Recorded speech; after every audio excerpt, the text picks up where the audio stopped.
पर पुरुष को न देखते हुए वो सुबह झाड़ू लगाता और लकड़ियों के गट्ठर बीन के मार मार इतना उसका काम था।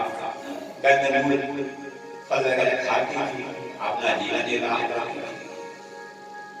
इसी प्रकार से एक सप्ताह उसकी दैनिक दिनचर्या चलती। एक बार मदन ऋषि के मन में कुछ विचार आया कि देखा जाए ये कौन जीव ये अरण्य की सेवा कर रहा है, लकड़ी ला रहा है, सरोवर झाड़ू लगा रहा है। उन्होंने कहा संतों उसका पता लगा। तो कई संत सरोवर के इधर उधर छिप गए। क्या हुआ? थोड़ी देर बाद तो सबरी झाड़ू लगा रही थी। झाड़ू लगाते समय संतों ने कहा कौन? उन्होंने कहा मैं अधम सबरी।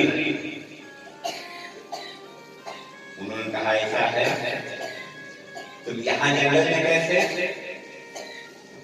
उन्होंने सारी घटना को सुनाई। तो उन्होंने कहा ऐसा है मेरे गुरुदेव के पास। तो सबरी मदन ऋषि के पास आ गई और गुरुवर को जैसे देखा तो सबरी अश्रुपात कर। तो संत करुणा वाले होते हैं, ताकि वस्त्र होते हैं, तो उनके मन के अंदर बार वेदना उन्होंने बेटी यदि तुमने मुझे को गुरु मान लिया तो मैं तुमको धर्म की पुत्री मानूंगा। कोई भी तुम मेरे धर्म की पुत्री हो। आज से तुमको छिपके नहीं रहना, तुमको मेरे आश्रम में रहना। तो सभी आश्रम में रहते, गुरु का आदेश था। तो संत भी नाना प्रकार के मस्तिष्क के होते थे। अब संत लोग गुरु का विरोध करने लगे। लोग ये जाति भेदी, गुरु जी ने इसको शरण दे दिया। तो संत बहुत नाराज। गुरु ने कहा कोई बात नहीं कि परमात्मा की सृष्टि में इसके पुरुष सब बराबर। सर्वम खलुदम ब्रह्म वासुदेवा सर्वम। सब कुछ परमात्मा ही बने हैं। स्त्री भी परमात्मा बने हैं, पुरुष भी परमात्मा बने हैं। सारी सृष्टि जो चराचर है सब कुछ परमात्मा है। तो संत कुपित हुए। संतों तो गुरुदेव ने कहा कोई बात नहीं, तुम मेरे आश्रम में रहो। अलग से साइड में एक फूल की झोपड़ी बनवा दी। तो वो सभी निवास करने लगे। अनेक वर्षों तक उसने निवास किया। निवास करने के पश्चात एक दिन संतों ने विरोध किया। देखो ये जाति भिन्न इस सरोवर में ये पहले स्नान कर रहे हैं। तो संतों ने रोका। रोकने के बाद गुरुदेव ने कहा कोई बात नहीं, तुम बेटी देर से स्नान कर लिया। तो सबरी ने स्नान किया। इसी पश्चात गुरु की प्रतिष्ठा आई। गुरु का शरीर पूर्ण हो गया। पूर्ण होने के बाद मतंग ऋषि का जब शरीर छूटने लगा, उन्होंने कहा सबरी तू क्या चाह रहा है, बोल। उन्होंने कहा कि हम कुछ नहीं चाह रहे हैं, मेरे अंदर एक ही कणपण है भगवत दर्शन। एक बार आपकी कृपा से रघुनाथ जी का दर्शन हो जाए।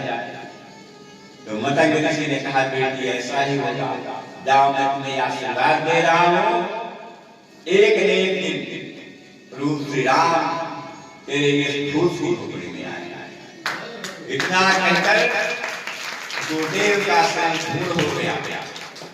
सबरी उस जंगल में अकेले तपस्या करने लगी, भगवान का भजन करने लगी। अब कई वर्षों तक सबरी परमात्मा के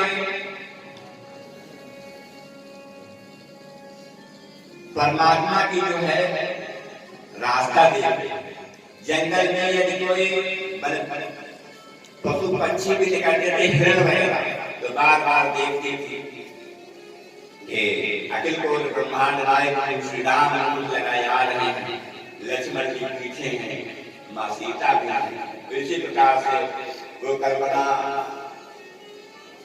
ही अपने अंदर बनाया गया। एक बार श्री राम सबरी की दुनिया में आए, तो सबरी के पास कुछ भी नहीं था। सबरी जंगल से डेर के लाई और प्रभु श्री राम का डेरों से स्वागत किया। प्रभु श्री राम बड़े प्रेम से सबरी के डेर पाए। जब प्रभु श्री राम सबरी के झोपड़ी में गए तो अनेकों ऋषि मुनि उनके पीछे पीछे। तो संतों ने कहा, प्रभु एक बहुत बड़ा संकट आ गया है। इस जंगल में जो सरोवर था, उस सरोवर में कुछ दिन पश्चात कीड़े पड़ गए। अब हमारा लोगों का कोई उपाय नहीं है, मैं कहाँ से मांगू? तो उनके प्रभु श्री राम सबरी के घर उन्होंने देखा, कहा आप संत जरूर, आपने किसी भक्त का अपमान किया, आपने सबरी का अपमान किया है। उन्होंने कहा, प्रभु चलो आप जब को स्पर्श कर दो तो जल निर्मल हो। प्रभु श्री राम ने कहा, हमारी स्पर्श करने से निर्मल नहीं होगा, पहले स्नान सरोवर में सबरी करेगा, सबरी के द्वारा ये जल निर्मल होगा। फिर सबरी में सरोवर में स्नान किया। स्नान करके प्रभु श्री राम के पास में आए। तब प्रभु श्री राम ने सबरी को नवधा भक्ति सुनाते सुनाते सबरी का पार्थिव शरीर से एक ज्योति दिव्य वो परमात्मा में समाहित हो गई। सबरी की कथा इसी प्रकार कहने का तात्पर्य है, हम पढ़ाई लिखाई कुछ भी करें, कितने भी मेधावी बने, कितने भी विद्वान बने, परमात्मा के चरणों में समर्पण नहीं तो सब कुछ बेकार। अगर के ऊपर कोई चंदन का झाड़ लगा तो उस चंदन की सुगंध गधा के लिए शक्ति देगा। तो कहने का मतलब हम सबको जो कुछ भी मिला है, अभी भैया हमारे सुना रहे हैं, गुरु चरणों से मिला। ये गुरुदेव की पूर्णतिथि महोत्सव बड़ी धूमधाम से मनाया जा रहा है। इस उपलक्ष्य में जो भी संत भक्त बहुत दूर दूर से आ रहे हैं, इस मंच की ओर से सबका अभिनंदन वंदन। और सबसे बड़ी हम सराहना कर रहे हैं जो हमारे परीक्षित हरिशंकर द्विवेदी बालागंज से, ये हमारे तो व्यास में आपको 8 घंटे कथा सुनाए हमारे माधव भैया, उनके पिता जी का परीक्षण बने हुए हैं। इसी श्रद्धा विश्वास के साथ हम 88,000 से मनोकामना करेंगे। एक पूर्णतिथि का महोत्सव बड़ा धूमधाम से प्रतिवर्ष मनाया जाए और आप लोगों की उपस्थिति ज्यादा से ज्यादा हो। इसी के साथ अपनी वाणी को विराम करना हो। सच्चिदानंद भगवान की जय, भगवान की जय हो।